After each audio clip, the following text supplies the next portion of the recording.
አሁን ደግሞ ቀጥታ ወደ ጋዜጠኛ ፋሲል ለገሰ እናልፋለን። ጤና ይስጥልኝ ፋሲል። ጤና ይስጥልኝ ሽሎሞ። ጤና ይስጥልኝ ተስፋዬ። እንዲሁም ተስፋዬ ጤና ይስጥልኝ ተስፋዬ አብራሃለን። ጤና ይስጥልኝ ፋሲል። ጤና ይስጥልኝ አቶ ሽሎሞ። አቶ ፋሲል ትራምፕ ከተመረጡ 1 ዓመት ሆናቸው።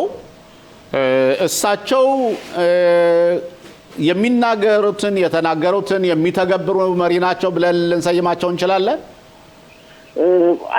ከ190% ከ190 እጅ ልንል እንችላለን። ያም ሆነ ከተመረጡ ሳይሆን ስራ ከጀመሩ 1 ዓመት ሆናቸው። ቃለ መሃላ ከፈጸሙ ቃለ መሃላ የፈጸሙት ባለፈው ዓመት ጥር 20 ቀን 2025 ዓመተ ምህረት ነበር አይደል? ልክ ነው። አዎ። ለማንኛውም ትራምፕ እስካሁን ድረስ ቃል የገቡትን አብዛኛው ቃል የገቡትን ተግብረዋል ማለት ይቻላል። ግን ዋናና ትልቅ በሆነ ደረጃ መተግበር ያልቻሉት የዩክሬንና የሩሲያን ሁኔታ ነው። እንግዲህ ለዓለም ሰላም ጠንቅና እንቅፋት የሆነው ተጨባጭ ሁኔታ ነው። ዩክሬንና ሩሲያ ግጭት አውሮፓና ሩሲያ ጋር ያለውን ግንኙነት የበለጠ አሻክሮታል። ከዛም አልፎ ተርፎ በዲሞክራት ፓርቲ የተመራችው ነው አሜሪካንም እንደዚሁ። ይህንን ሰላም ለማስፈን ከፍተኛ ጥረት አደርጋለሁ፣ ይሳካልኛል የሚል አመለካከት ነበራቸው። አልተሳካላቸውም። በአንጻሩ በመካከለኛው ምስራቅ እና በፋርስ ባህረ ሰላጤ ማለት እንደሚቻለው የፈለጉትም ብዙ ነገር አግኝተዋል። አዛን በሳቸው የጦር መሳሪያ የምትረዳው እስራኤል አሸንፋለች። ሊባኖስንም እንደዚሁ። ከሶሪያም የሩሲያ ቡችላ የነበረው አሳድ እንደዚሁ ሮጦ ሞስኮ ገብቷል። የመንን ስንመለከት ኢራን በ12 ቀናት ውስጥ ባልተጠበቀ ሁኔታ ለረጅም ዓመታት በስልጣን ላይ ያለው የእስላም መንግስት በከፍተኛ ሁኔታ ተመቷል በእስራኤል በ12 ቀናት ጦርነት። አሁንም እስራኤልም ሆነች አሜሪካ እያሰበችለት ነው። ከዚህ በተጨማሪ በኢኮኖሚ ደረጃ ብንሄድ አሜሪካ የቤንዚን ዋጋ ከፍ ብሏል ይባል። በአጠቃላይ የአሜሪካ ሕዝብ የኢኮኖሚ ተጨባጭ ሁኔታ ትክክል ነው፣ በቂ ነው። ግን አቶ ፋሲል በህዝባዊ ግምገማ ባለፈው ሳምንት እንዳየተው ከሆነ የትራምፕ ፖፑላሪቲ 34% ነው። ማለትም አገራቸው ጥሩ ከሆነ እየሰራ ያለው ሰውዬት እየተናገረ ያለው ነገር ከሆነ በውጭ ሀገር ስለ ውጭ ጉዳይ ያለው ፖሊሲ እንዳለ ሆኖ ግን እሳቸው በኢኮኖሚ ደረጃ ለምሳሌ የቀረጥ ሲጥሉ የነበሩትን እንደገና እያፈረሱ እያወዛገቡ እየመለሱ እየሄዱ ነው ያሉት እና እንዴት ብሎ የሀገሪቱ ኢኮኖሚ የተሻለ ሆኗል ብለን ልንናገር እንችላለን? ኦኬ፣ ከመጀመሪያው እንዳልኩት ከ190 ወይም 80 እጅ አካባቢ ቃል የገቡትን ፈጽመዋል። ብዙውን በቃል የገቡትን የፈጸሙት የውጭ ሀገር ፖሊሲያቸው ወይም መርዋቸው ነው። በኢኮኖሚ ሁኔታ ችግር ቢኖርም የአሜሪካ ኢኮኖሚ በትክክለኛ በተስተካከለ መንገድ እየሄደ ነው እየተባለ ነው። እርግጥ ከ134 እጅ ብቻ የአሜሪካ ሕዝብ እንደሚደግፋቸው ግምታዊ ጥናቶች ያመለክታሉ። ግን አንድ መሪ ከተመረጠ በኋላ በአንድ ዓመት ጊዜ ውስጥ ይህን ያህል ደረጃ መድረሱ በቂ ነው ባይባልም በአጠቃላይ ሁኔታ ስንመለከት ካለፉት መሪዎች ጋር ስናነጻጽር በቂ ነው ብለን እናስባለን። ከዚህ በተጨማሪ በሚቀጥሉት ወራት ደግሞ ከፍተኛ ጥረት ያደርጋሉ። ምክንያቱም ኖቬምበር ላይ የኮንግሬስ ወይም የፓርላማ ምርጫ ይደረጋል። ፓርቲያቸው እንዲያሸንፍና እንደፈለጉት ፖሊሲያቸውን ወይም መርዋቸውን እንዲተገብሩ ከፍተኛ ጥረት ያደርጋሉ። የተለያዩ ውጤቶችንም እናገኛለን። ሌሎችም ሀገሮች የአውሮፓ ሀገሮች የአሜሪካን የኢኮኖሚ ፖሊሲ እየደገፉና አቤል እያሉ ተቀብሏል። ይህ ሁኔታ የሚያሳየው ለሀገሪቱ ነዋሪዎች ወደፊት የተለያዩ ጥቅሞች ይመጣሉ የሚገምታል። አቶ ፋሲል ግን ትራምፕ ትንሽ ጉራቸውን አላበዙትም? ማለት እንዴት ነው? ካናዳን የኛ አንድ ሀገርና ግሪንቫልድን እንወስዳለን እንዲሁም የዛቱ የማይገባቸውን ነገር ሁሉ እያደረጉ ስለ የተባበሩት መንግስታት ጭራሽ እንዲሰረዝ ሁሉ ጥረት እያደረጉ ነው። በአጠቃላይ እያደረጉ ያሉት ዓለም አቀፋዊ አሮጋንትነት አያሳይም? በአንድ በኩል ጉረኛ ናቸው መባሉ በሁሉም ዘንድ የታወቀ ነው ጉረኝነታቸው። ነገር ግን ጉረኝነት አሮጋንትነት ነው ያልኩት። ጉረኛ ብቻ ነው አሮጋንትነት። ኦኬ፣ ከኔ በላይ የሚያውቅ የለም ማለታቸው። እንደዚህ ካልሆኑ እንደሳቸው አመለካከት እሳቸው በንግድ አካባቢ ነው ያደጉት። ንግድ የአፍ ጉልበት በከፍተኛ ሁኔታ የሚጠቀሙበት ቦታ ነው። ከዛ አልፎ ተርፎ በሌሎች መንገዶች እሳቸው ያደጉት በኒውዮርክ ነው። ብዙ ነገሮችን አይተዋል በህይወታቸው። በንግዳቸው ከፍተኛ ሁኔታ ኪሳራም ደርሶባቸዋል። እንደገና ተነስተዋል። ብዙ ልምድ ያላቸው ከዛ የተነሳ ከኔ የበለጠ ያውቅ ማንም አያውቅም በሚል ፖሊሲ እየተመሩ ነው። የአሜሪካን ህዝብ ያም ሆነ ይህንን አመላቸውን ይህን አነጋገራቸውን በመጀመሪያው ተርሙ በመጀመሪያው ምርጫ አይቷል። ስለዚህ ይጠቅመናል ብሎ መርጧቸዋል። ያም ሆነ ይህ ጉረኝነታቸው ብዙ ነገር አስመጥቶላቸዋል። በአሁኑ ወቅት አሜሪካ በመላው ዓለም ዙሪያ ካለፈው ጊዜ በለጠ እንድትከበር አድርጓታል። አሜሪካ የተከበረች ነች። በአሁኑ ወቅት ውስጥ ለውስጥ ካልሆነ በስተቀር ማለት በፊት ለፊት ባይሆንም ውስጥ ለውስጥ ፊት ለፊት ባይሆንም ውስጥ ለውስጥ ደግሞ ያለው ቻይናም ሆነች ሩሲያ የአሜሪካን የበላይነት እየተቀበሉ ነው። ወደፊት ይመጣውን አናውቅም። ሰሜን ኮሪያ ወደፊት ይመጣውን አናውቅም እንጂ እጇን አጣጥፋ ተቀምጣለች። በመጀመሪያው ተርም ትራምፕ ስላደረጋቸው። ስለዚህ እሳቸው አሁን የሚሉት ሰላም፣ ኢኮኖሚ ህዝቡ ይዝናና ይደሰት ነው። ወደፊት ይሳካል እናየዋለን። አቶ ተስፋዬ እስቲ ለአቶ ፋሲል ጥያቄ ካለ? ጋሚ ጤና ይስጥልኝ ጋዜጠኛ ፋሲል ለገሰ። እኔ ልጠይቅ የፈለኩት በእውነት ግሪንላንድ ደሴት አነጋጋሪ ሆኗል። እንግዲህ በዛ ያሉ የአውሮፓ ሀገሮች ከዚህ ከአሜሪካ ጎን ወይም ከዶናልድ ትራምፕ ጎን መቆም የማይስማሙ ከሆነ ገደብ እንደሚጣልባቸው የሚል አነጋገር ተነግሯል። በመጀመሪያ እስኪ ለተመልካቾች ግልጽ እንዲሆን ግሪንላንድ የት አካባቢ ነች? ደሴቷ ለምንስ አነጋጋሪ ሆነች? ፋሲል ኦኬ፣ በመጀመሪያ እንዳልከው በጂኦግራፊና በመልክዓ ምድር ደረጃ ግሪንላንድ ትልቅና ዴንማርክ፣ ስካንዲኔቪያ፣ አውሮፓ አካባቢ የምትገኝ ትልቅ ደሴት ነች እና የተፈጥሮ ሀብት ደግሞ በብዛት ያለባት ነው፣ ያልተለካች ነች። ምሳሌ ብንወስድ በዚህ ትልቅ ደሴት ውስጥ ነዋሪዎች ቁጥር 30,000 ብቻ ነው። አገሪቱ ነዋሪዎች ቁጥር 30,000 ብቻ ነው። እርግጥ የተፈጥሮ ሀብት ይኖራት ያን የተፈጥሮ ሀብት አውጥታ ለመጠቀም ባለመቻሏ ምክንያት ነዋሪዎች ግዴታ ማለትም ከዴንማርክ ከምታስተዳድራቸው እርዳታ ሊጠይቁ ተገደዋል። የዴንማርክ አካል ባትሆንም ግሪንላንድ በዴንማርክ የምትገዛ እንደ ቀኝ ግዛት ማለት ይቻላል። ነገር ግን ለየት ባለ ሁኔታ የምትገዛ አገር ነች። ከመጀመሪያው ጀምሮ የዴንማርክ አይደለችም።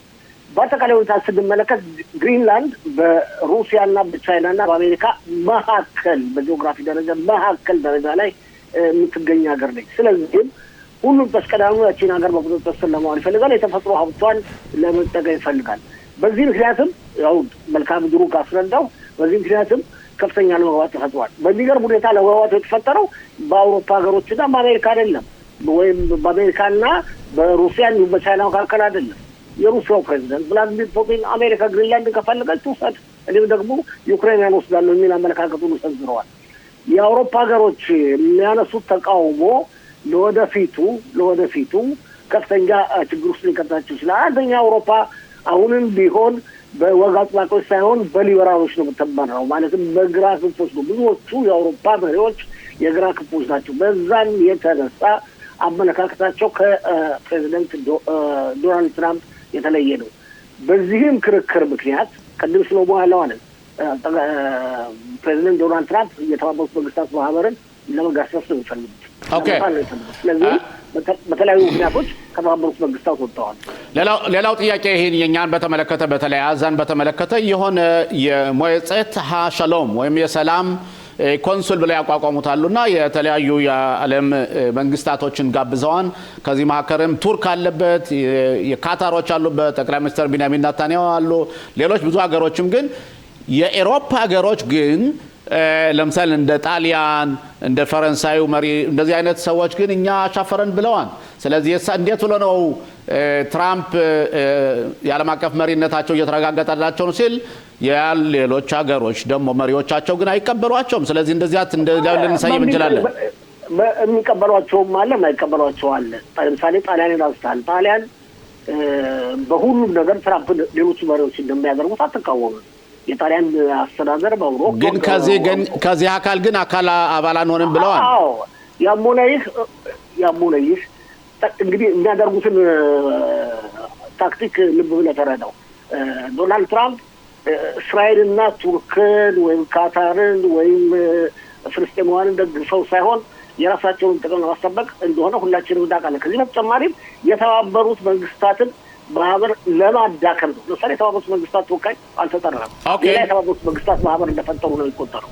ያም ሆነ ይህ ልብ በል፣ ያም ሆነ ይህ ወደፊት እንደምናስበው የአውሮፓ ሀገሮች በዚህ ኮሚቴ አባል ይሆናሉ ብዬ ነው። ነገር ግን ከዛ በተለየ ሁኔታ ብዙ አገሮች በጎ ፈቃደኝነታቸውን እየገለጹ ነው። ለምሳሌ ቻይናን ብትወስድ በጎ ፈቃደኛ መሆኗን ገልጻለች። ለምሳሌ ሩሲያን ቭላድሚር ፑቲን ብትወስድ በጎ ፈቃደኝነቱን ገልጻለች። ሩሲያ በጎ ፈቃደኝነቷን ገና አስታወቀች። ቪትኮፍ ዛሬ ፑቲንን ያገኘው ምናልባት ከዚያ በኋላ ሊሆን ይችላል። አቶ ፋሲል ግን ወደዚያ ከመሄዳችን በፊት ወደ አገራዊ ውስጣዊ ሩሲያ እንደሚባለው ከሆነ በጎ ፈቃደኝነቷን ገልጻለች እንደሚባለው ትገልጻለችም። ነገር ግን ህንድ በጣም ትልቅና አንጋፋ ሀገር ነች። ከአውሮፓ ሀገሮች በተለየ ሁኔታ በጎ ፈቃደኝነቷን ገልጻለች። ስለዚህ ወደፊትም የአውሮፓ ሀገሮች ከአሜሪካ ጋር ባላቸው በተለያዩ ውስጣዊ አለመግባባቶች ምክንያት ለምሳሌ ግሪንላንድን ይህን እርምጃ ሊወስዱ ይችለዋል። ነገር ግን ወደፊት እንደሚሳተፉ የታወቀ ነው። ምክንያቱም ናቶ አሁንም ቢሆን የሚመራው በአሜሪካው ፕሬዚደንት ዶናልድ ትራምፕ። ኦኬ አቶ ፋሲል ወደዚህ በሚሄድበት ጊዜ ለምን ነው ጠቅላይ ሚኒስትር ቢንያሚን ኔታንያሁ ተስማምተው የዚህ አካል ሊሆን የቻሉት? እሳቸው ካዲያት አርዶዋን የውጭ ጉዳይ ሚኒስትር እና ከካታር ጠቅላይ ሚኒስትር ጋር አብረው ተቀምጠው ስለ ሐማስ ወይም እዛ እንደገና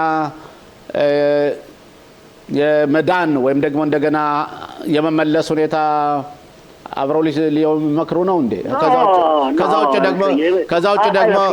ከዛ ውጭ ደግሞ ለምሳሌ ቴክኖክራት የሚባሉት አቶ ፋሲል ቴክኖክራት ማለት ገለልተኞች የተባሉት ግን ስም ዝርዝራቸውን በማይበት ጊዜ ከዛ መካከል ግማሽ በላይ የሆኑት የፍልስጤም አስተዳደር ሚኒስተሮችና በጣም የተቀራረቡና ጨዋታ ነው እንዴ? ምንድነው ነገሩ? ገና ሁሉ ነገር አልተረጋገጠም። ሀሳብ ነው የቀረበው። ስማቸው ተገልጿና ስማቸው ይፋ ሆኗል። አቶ ነው በአገሮች ጉዳይ በምንሄድበት ጊዜ አገሮች አስተዳዳሪ አይደሉም፣ መርሆ አውጪ ናቸው። ይህንንም በማስመልከት አሁን እንደ አዲስ ሆኖ እዚህ የግራ ክንፎች ያነሱታል እንጂ ይሄ በማስመልከት ማለትም ታጋቾቻችን በሚለቀቁበት ጊዜ በተደረገው ስምምነት ላይ በግልጽ ተገልጿል። እስራኤል ፈርማለች። ህዝቡ ሁሉ የእስራኤል ህዝቡ ደግፎታል። ምክንያቱም በህይወት 20 ታጋቾች አስለቅቀናል በህይወት። ስለዚህ የኳታር የውጭ ጉዳይ ሚኒስትርና የቱርክ የውጭ ጉዳይ ሚኒስትርና አሁን ሐማስን ጦር መሳሪያ ያስፈታሉ ብለህ ታምናለህ አቶ ፋሲል? ከመጀመሪያ ጀምሮ ስምምነት ተደርጓል። ታስታውሳለህ። አሁን እንደ አዲስ ነገር ዝም ብሎ መነሳቱ ነው። ግን የዛ ኮሚቴ አባል ከሆኑ ማለት እንደ ጠቅላይ ሚኒስትሩ አመለካከት ወደፊት የሚያውቀውን የሚሆነውን እዚያ ነው የሚያውቀው። ምንም ነገር ማድረግ አስጨረሰኛ ነው። ምንም ማድረግ አይችሉም። ኳታርም ሆነች የቱርክ የውጭ ጉዳይ ሚኒስትር ያም ሆነች በመሬት ላይ ያለው ተጨባጭ ሁኔታ በእስራኤል እጅ ነው ያለው። በመሬት ላይ ያለው ተጨባጭ ሁኔታ ከአዛ ከ153 እጅ በላይ በእስራኤል እጅ ነው። ኦኬ አቶ ተስፋዬ እስቲ ለአቶ ፋሲል ጥያቄ ካለ አንድ ጥያቄ። እንግዲህ በእውነት ለኮሚቴው አንስታችኋል። ያው ፕሬዚደንት ዶናልድ ትራምፕ ለጠቅላይ ሚኒስትር ቢንያሚን ኔታንያሁ ጥሪ አቅርበዋል። በአንጻሩ በሰጡት መግለጫ አገሮች የሚሳተፉ በዚህ ኮሚቴ ላይ ከሚሊዮን ስንት ነው የተወሰነ ገንዘብ አለ፣ ግን በዚህ ጉዳይ ላይ ያነሱት ነገር የለም። በዚህ ጉዳይ ላይ ምን ትላለህ ፋሲል? በስምምነቱ መሰረት ከመጀመሪያው ጀምሮ የተባለ አባባል የሚሳተፉ ሀገሮች በዚህ ኮሚቴ ለመሳተፍ ከፈለጉ እያንዳንዳቸው $1 ሚሊያርድ ስጦታ ማቅረብ አለባቸው። እንደገና ዛሬ መልሶ ለማቋቋም ይህ ስምምነት እኔ እንደሚመስለኝ ከሆነ ሚሊያርድ ባይሆንም ብዛት ያለው ገንዘብ ለዚህ ጉዳይ ይወጣል ብዬ አስባለሁ። ዶናልድ ትራምፕ በሊቀመንበርነት የሚመሩት ኮሚቴ ገና በብዙ ነገር ሀሳብ ነው እንጂ ተግባር አልተደረገም። ስለዚህ ወደፊት ነው ማየትና መረዳት የምንችለው። ኦኬ አቶ ፋሲል አሁን የትራምፕን ቃል በምንሰማበት ጊዜ ያሉትንና ወይም እኛ መንግስት በካቢኔው የወሰነውን ውሳኔ በምናይበት ጊዜ የሚመጡት አውትፑቶች ሙሉ በሙሉ የኛ ካቢኔ የወሰነው እንደማይተገበር ነው። ግን ያን እንተውና አሁን ወደ አገራዊ ስለሞ ይሄ ያንተ አመለካከት ነው። ሲቀጥል አሁን ወደ አገራ ውስጥ ፖለቲካ ልመልስ ነው። ለአንድ ጥያቄ አለ 2 ደቂቃ ያህል ቤኔት እና ያይር ላፒድ አይዝንኮት ከአንድ ላይ ሊሄዱ ነው አንድ ፓርቲ መስርተው ሊሄዱ ነው ሲል አሚት ሴጋል በጣም የታወቀው ጋዜጠኛ ትላንትና ምሽት አውጥቷልና እንደዛ ከሆነ ጠቅላይ ሚኒስትር ቢንያሚን ኔታንያሁ እንግዲህ ካርቶናቸውን አዘጋጅተው ጠቅላይ ሚኒስትር ቢሮ መልቀቅ አለባቸው ማለት ነው ወይስ እንዴት ነው? አይ እንደዛ ከሆነ እንደሚባለው የሃይቴክ ሰው ነኝ የሚሉት ቤኔት አንድ ሀሳብ ይዘው ወደ ሃይቴክ ማመለሳቸው አይቀርም ይባላል። እንደዛ ከሆነ አይዝንኮትም የቀድሞ የጦር ኃይሎች ኤታማዦር ሹም ነበሩ አጥተው ስለዚህ ስለ አፍሪካ አገሮች ደህንነት ካምፓኒ አቋቁመው ወደዚያ ሄደው ምክራችን ሰያልክ ነው ማለት ነው። ቴሌፓቲያ ማለት እኮ ነው። በቃ የምታውቀው ነው። እንደዛ ነው። ጠቅላይ ሚኒስትር ቢንያሚን ኔታንያሁ ሁለት አይነት ግምታዊ ጥናቶች አሉ። ማን ትክክል ነው ማለት መፍረድ አይቻልም። ያም ሆነ ይህ ቤኔት በግራ ክንፎች አካባቢ በመመረጥ ደረጃ ብዙ ኃይል ያላቸው መሆኑን አሳይተዋል። ዛሬ ጠዋት በእውነት ይገርማል አሚት ሴጋል ያለውንም ሰምቼ ነበር። ከዛ በተጨማሪም ሌላ ተንታኝ የተነተነውን ለመገንዘብ ችያለሁ። እንደሚባለው ከሆነ አራቱም አንድ ላይ ይሆናሉ ተብሎ ይገመታል። ነገር ግን በአሁኑ ወቅት አንድ ላይ ለመሆን የተቃረቡት አይዝንኮትና ቤኔት ናቸው ነው የሚባለው። ግን ስለዚህ ምናልባት ይሄን ኮንትራ ለማድረግ ጠቅላይ ሚኒስትር ቢንያሚን ኔታንያሁ ደግሞ ከስሞትሪች ጋርና ከቤንግቪር ጋር አብረው ይሄዳሉ ይመስልሃል? እነሱም አንድ የሆነ መሳየት አለባቸው።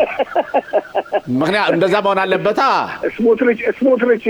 ስሞትሪችና ቤኔት ይቅርታ፣ ስሞትሪችና ቤንግቪር አንድ ላይ ይሄዳሉ ወደፊት የማይቀር ነው። ስሞትሪችን ለማለት ለምን ቤንግቪር ከሊኩድ ጋር ለምን አይሄድም? አብረው አይደል ያሉ ብዙ ደጋፊዎች አሏቸው። ራሱን የቻለ ከሌሎች ፓርቲዎች 2 እና 3 አሁን ስታስበው አቶ ስሎም ቤኔት አባይታ ይሁዲ የሚባል ፓርቲ ነበራቸው። ማፍዳል የሚባል ፓርቲ፣ ሌሎችም ጥቃቅን ፓርቲ ነበሯቸው። 6 መቀመጫ ባለፈው ምርጫ የተቀበሉ ሰው ነበሩ። ታስታውሳለህ? አሁን ስታስበው ለረጅም ዓመታት በ1977 ዓመተ ምህረት ጀምሮ አገሪቱ በመምራት ላይ የሚገኘው የሊኩድ ፓርቲ ከፍተኛ የመዋቅር ያለው ፓርቲ፣ ማዕከላዊ ኮሚቴ ያለው ፓርቲ፣ ብዛት ያለው መራጭ ያለው ፓርቲ፣ ከ120 ሺህ በላይ አባላት ያለው ፓርቲን አሁን ከቤኔትና ከአይዝንኮት ከያይር ላፒድ ብሎም አቶ ፋሲል ጊዜያችን ስለሄደ ብዙ ስለ ፖለቲካ ማውራት እንችል ነበር። ግን ያይር ላፒድ እኮ አሁን 24 የክነስት አባል ነው ያለው አትርሳ። ለማንኛውም አሁን በግምታዊ ምርጫ በሁሉ በግምታዊ ምርጫ 10 ነው ያለው። ስለዚህ መቼም ቆይተን የምርጫው ውጤትና ከዛ በኋላ ነው መነጋገር አለብን። እንነጋገራለን። መልካም ቆይታ። በጣም እናመሰግናለን። አመሰግናለሁ።